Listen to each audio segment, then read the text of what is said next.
Happy St. Patrick's Day. It is Sunday and we are headed to Mass. We woke up early. We had the potato pie that I made. It's an Irish potato pie I found on Pinterest. It was delicious. We had it this morning. I had prepped it and made it last night. I have the recipe down below. It was really good. The one thing I would change though is no puff pastry. Mike liked it. He could take it or leave it, but I was like no to the puff pastry. I would make it just without, but it was really delicious, great to wake up to. And this afternoon after Mass, we're headed to the symphony. We'll be going home after Mass, settling in a bit because it's the afternoon the symphony starts, but we'll be driving downtown. We're really excited. We love going downtown to Dallas. It's a great city, a fun day ahead. We just got home from Mass and then we stopped by the store real quick to get, I was craving some ham sandwiches, ham and, how do you say it, Mike? Capicola sandwiches, and Mike's gonna make some for me. He got some from the deli. He also got me these beautiful, beautiful roses in my all-time favorite color. I love them. I felt really loved. What are you gonna put on these sandwiches, Mike? These sandwiches will probably have some lettuce, tomato, maybe onion, some avocado, ham, capicola, some sliced in dill pickles. So it'll be really good. So we used to have our coffee station right here, and then we moved it here, and it just makes so much more sense. I still have to figure out where to put all this. I might get a bread bin or box or basket and put it in our pantry.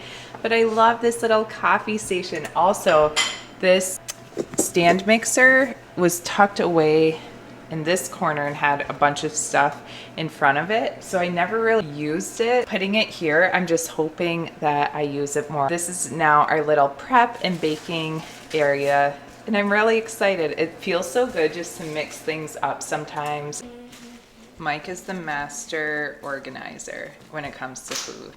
Mise en place. What is it? It's mise en place. What does mise en place mean? Everything in its place. So everything is in its place. He's an engineer, and this is the fruit of it when it comes to food.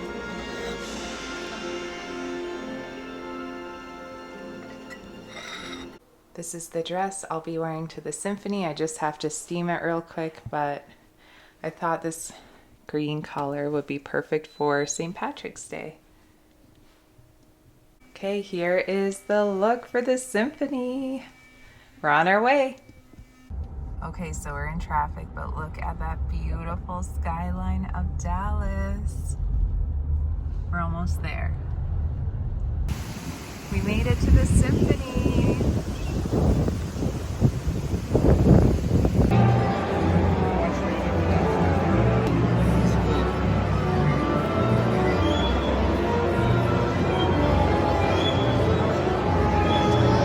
Just finished the symphony. It was so beautiful. We're waiting for Mike to pick up the car and pull up and get us, but it was just so good.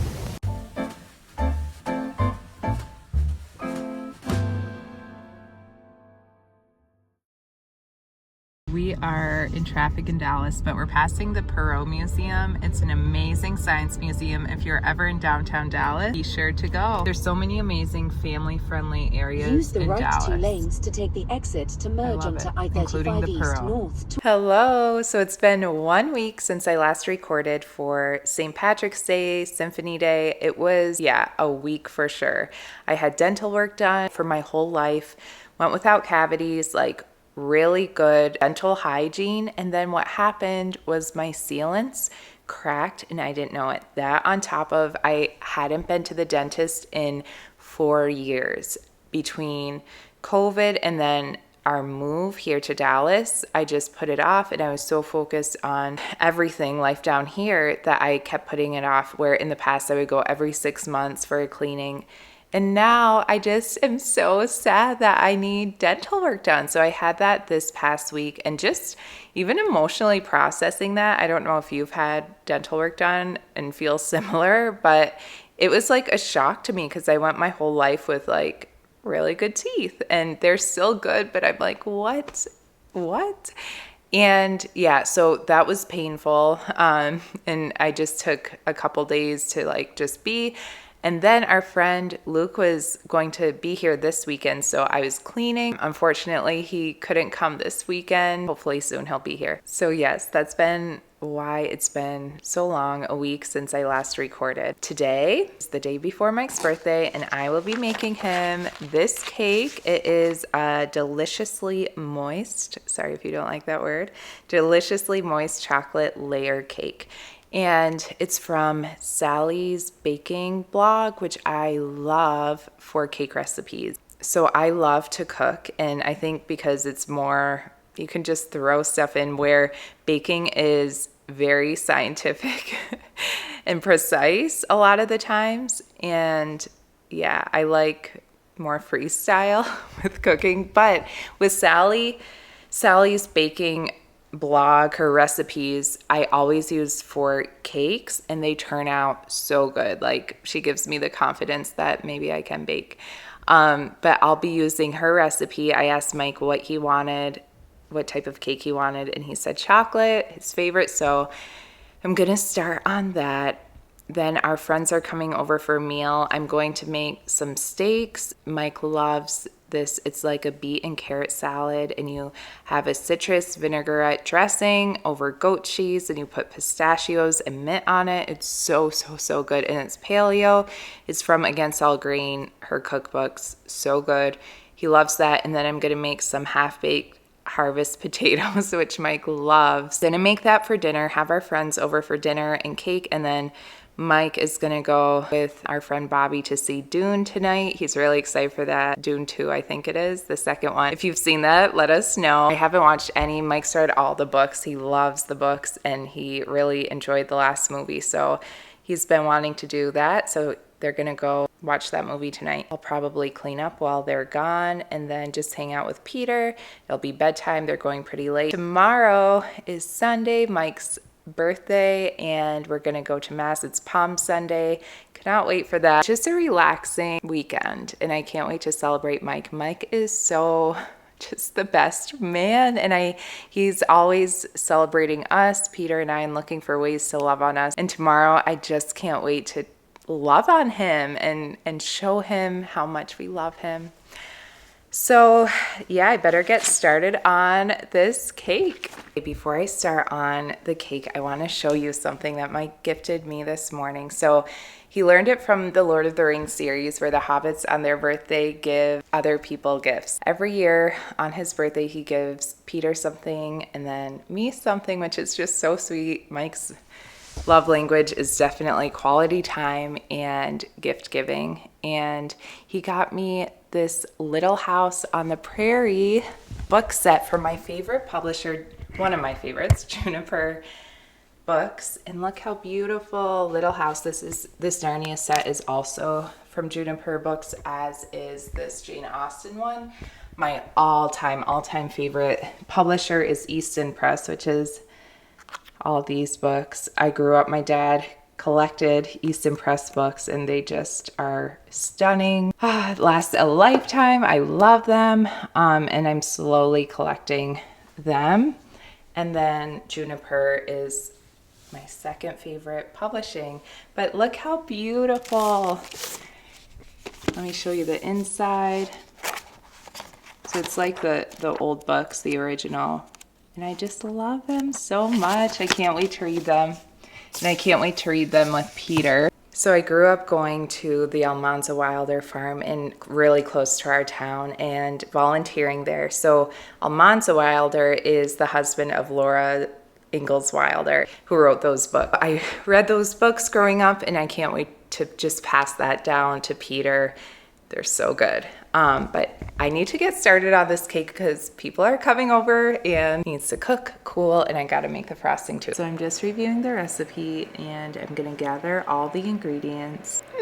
I hope this goes well. So flour, cocoa powder, sugar, baking soda, baking powder, salt, espresso powder, which is optional, and I don't have that, vegetable oil, eggs, vanilla extract, buttermilk, and hot coffee. Oh man, I gotta make some coffee.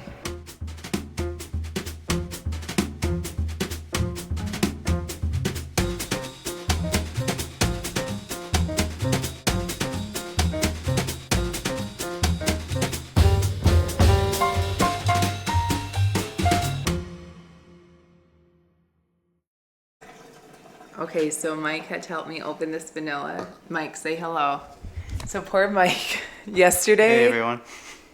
yesterday, Mike, or 2 days ago, Mike Couple got days ago, a yeah. haircut and it was, It's probably the worst one I've ever gotten. and it was with the guy he usually goes to. So just now, our friend Jackie just fixed it a bit. He still has to style it. He'll shower and style. We worked out this morning. So it's workout hair right now. Don't judge, but it's already You so can much judge. better than it was. But anyway, Mike helped me open the vanilla just now, and I remembered a fact, and maybe you guys can fact check me.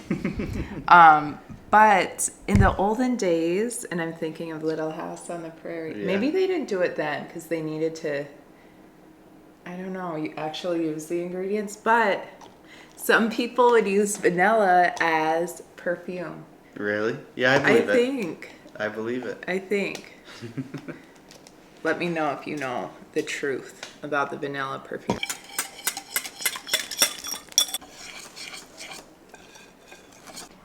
The cakes are baked. Normally I would be worried, see that little groove down of the cake in the center, but the toothpick came out clean, don't worry. Normally I'd be worried with this groove that wasn't cooked, but in the instructions she said, don't be alarmed because the cocoa powder is the reason for this. It just structurally can't hold up like flour can. But it smells so good in here. I'm gonna let them cool for a bit and clean the kitchen. So you can see, start on the frosting, then I'll start on dinner.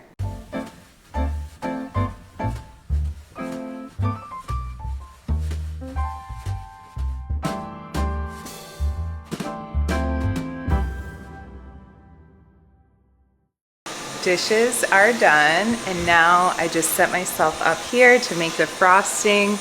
We have the cake stand out right there. We're almost ready.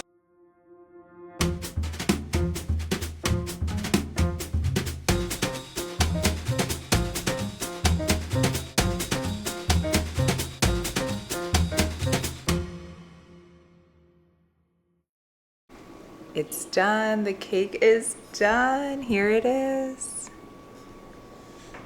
It goes in the refrigerator for about a half hour. Then we'll pull it out. I hope he loves it. It's Wednesday of Holy Week, and something's been on my heart to close out this YouTube video with as we enter into the Triduum. And it comes from this book by Father Thomas Dubé. It's called Fire Within, and this book goes through the spirituality of Saint Teresa of Avila and Saint John of the Cross and focuses especially on their prayer. It's a phenomenal, life-changing book. Definitely read it. I read this book years ago, but the one thing that has always stood out for me with this book is this section on Jesus's silence in front of Pontius Pilate and how we're called to imitate him in that silence. It's been on my heart, especially this past week after seeing Princess Catherine share her news, her health news so gracefully, how she was so gentle and loving, where she could have come out, especially after all the tabloids, after all the craziness that she received and oftentimes slanderous accusations that she received while people were trying to figure out where she was. She could have come out so angry, or she could have come out like trying to defend herself. Yet when she did appear and speak for that first time, she came out to us so beautifully, so gently, and it reminded me a lot of this section about Christ's silence. Saint Teresa of Avila instructed her Carmelite nuns under her to imitate Christ's silence especially when they experience accusations. Now with this, I'm going to preface it with, yes, there are definitely moments where we are meant to speak up, defend ourselves, right the wrongs. However, once you hear these 7 things that I'm about to share that St. Teresa of Avila instructed her nuns, it will help us discern when we should speak up and defend ourselves or when we should remain silent. So I wrote it on my computer, so if you see me looking behind the camera, this is why. I really wanted to share this because I was so struck by the virtue that Princess Catherine exemplified. And I see it as such an example for us because so often now in our culture, there's such a spirit of retaliation, or we want to defend ourselves or get back at people when they speak badly or ill against us. And the way she came so graciously, I was blown away. What a true princess in every sense of that word. I have a new sense. I've always loved her, but I have a renewed sense of honor for her. It was beautiful, and she really exemplified Christ and St. Teresa of Avila's teaching. So let me go through. I wrote this down years ago from this book because it touched me so much. So it's just a paragraph and I'll read it through. And it was just my thoughts recapping this section from this book. So let me read. Christ himself provides for us a pattern of silence, especially within the face of suffering, specifically within false accusation, slander, and calumny. Those moments in life when we desire to have the final word the most. Saint Teresa of Avila taught the importance of silence for the advancement of prayer. Imitating Christ's silence during his passion when he was accused, reviled, and despised leads to freedom and sanctity. And this quote comes from St. Teresa of Avila. She says, "It is better then usually to abstain from self-justification under accusation, except when failing to explain will cause either offense or scandal." Let me repeat that again because this is so good in helping us discern whether to defend ourselves or whether to remain silent. So St. Teresa of Avila says, "It is better then usually to abstain from self-justification under accusation, except when failing to explain will cause either offense or scandal." St. Teresa of Avila lays out her reasons for this countercultural claim. The first, so there's 7 reasons that she claims this. And the first reason is to imitate Jesus, the supremely guiltless one who did not utter a word in self-defense when he stood before his accusers. The second reason is closely linked to the first. Emulating the Lord's silence in the midst of suffering is a penance that requires neither bodily strength nor the aid of anyone but God himself. Silence unveils our total reliance on God alone. That is so powerful. So remaining silent when we are accused of something and we've discerned, no, we can remain silent in this. That is a penance that requires no bodily strength. It's just that strength of the will, that willpower. It doesn't require the aid of anyone but God alone. So it's total dependence on God. That is powerful. Her third point is this: silence can be practiced in both large and small matters, and both gain great victories for our souls. Father Thomas Ubé, the author, powerfully expresses her fourth reason. We are all so full of faults for which we are not blamed that we can never be blamed unjustly. In other words, we have criticism coming to us, and when we receive it well, we make reparation for other sins as well. The next point focuses on the accuser. When we are silent, it gives a good example to those around us, even the accuser, especially when they find out we were accused unjustly. And then the sixth point Teresa makes is that when we are silent amidst criticism, and this is a quote from her, His Majesty then will put it into somebody's mind to defend you. If he does not, it will be because there is no need. And how beautiful is this, that God places it upon someone's heart to come and defend you. And I know I've experienced that in my own life, and just a beautiful time to reflect. Has anyone done that for you? Or have you done that for someone else? That God has pressed it upon your own heart to defend someone that you know has been unjustly accused? Or has someone done that for you? And how beautiful that the Spirit moves that way. And then finally, In our silence, we gain freedom. No longer slaves to the thoughts of men, we become anchored in the truth that our dignity and worth comes from the reality of being sons and daughters of a merciful and loving Father. Those are words of St. Teresa of Avila. But how beautiful that we have the example of Jesus Christ himself. Silence is beautiful and powerful, and it's so easy, like I said, to fall into the temptation in today's day and age to constantly have to defend ourselves or have that feeling that we need to justify or have that final word. In Christ, as we enter into the Triduum in the holiest week of the year, the holiest days of the year, that we have the example of Jesus Christ himself, the silent one, the one who was accused wrongfully, and how beautiful he was in his silence, and how silence can speak so much more than words can, that witness of silence can express more than words ever can, how it can be an avenue to virtue and the strengthening of the will, and how our silence, especially in the midst of pain or accusation, we are so united with Christ in that. Christ knows that feeling intimately. He is with us. He's experienced that.